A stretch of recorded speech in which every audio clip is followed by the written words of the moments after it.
We provide you the platform to turn your dreams into reality. Give wings to your aspirations with KR Mangalam University. बहुत कम लोगों को पता होता है कि दलाई लामा कोई व्यक्ति का नाम नहीं बल्कि तिब्बती बौद्ध धर्म का एक पद है जो वहाँ के सबसे बड़े आध्यात्मिक गुरु को दिया जाता है। अब तक कुल 14 दलाई लामा हो चुके हैं और मौजूदा दलाई लामा, जिनका असली नाम लामो धोंडुप है, 6 जुलाई 2024 को अपने जीवन के 90 साल पूरे करने जा रहे हैं। उनका जन्म 1935 में तिब्बत के ताकसेर गांव में हुआ था और सिर्फ 2 साल की उम्र में ही उन्हें 13वें दलाई लामा के पुनर्जन्म के रूप में पहचान लिया गया था। इसके बाद उन्हें धार्मिक गुरु के रूप में स्थापित कर दिया गया। लेकिन 1959 में जब तिब्बत में चीन का कब्जा हुआ और वहां के लोग आजादी के लिए उठ खड़े हुए, तब दलाई लामा को हजारों अनुयायियों के साथ भागकर भारत आना पड़ा। तब से वो हिमाचल प्रदेश के धर्मशाला में निर्वासित जीवन जी रहे हैं। अब जब वो 90 साल के हो रहे हैं तो उनके उत्तराधिकारी यानी 15वें दलाई लामा को लेकर चर्चाएं फिर से तेज हो गई हैं।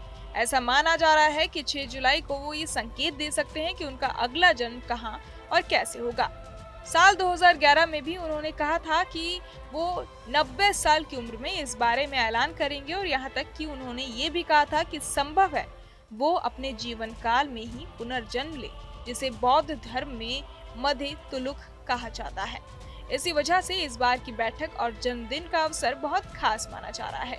लेकिन इन सब के बीच एक और चीज है जो सबको चौंका रही है, वो है दलाई लामा की कमाई और उनकी कुल संपत्ति।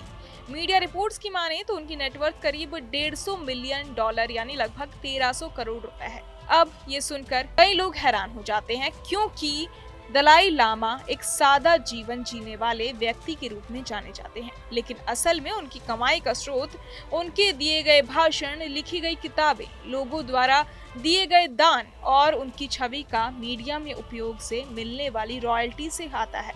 खासकर उनकी आत्मकथा फ्रीडम इन एग्जाइल दुनिया भर में काफी पढ़ी जाती है।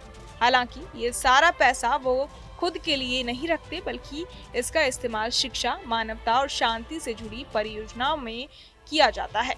वो खुद भी कई बार कह चुके हैं कि उनकी आय का एक बड़ा हिस्सा समाज की सेवा में लगता है।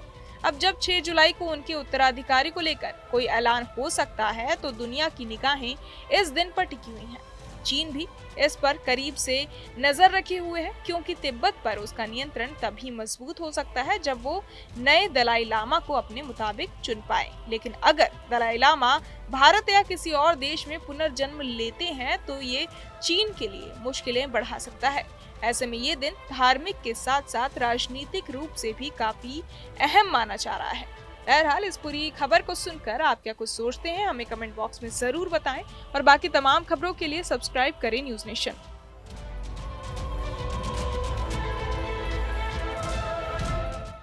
जहां भक्ति है हर शब्द में, कथाओं में छुपे हैं दिव्य रहस्य और ज्योतिष देता है जीवन को दिशा। धर्म से जुड़ी हर बातों को जानने के लिए हमारे चैनल स्तुति को सब्सक्राइब करें।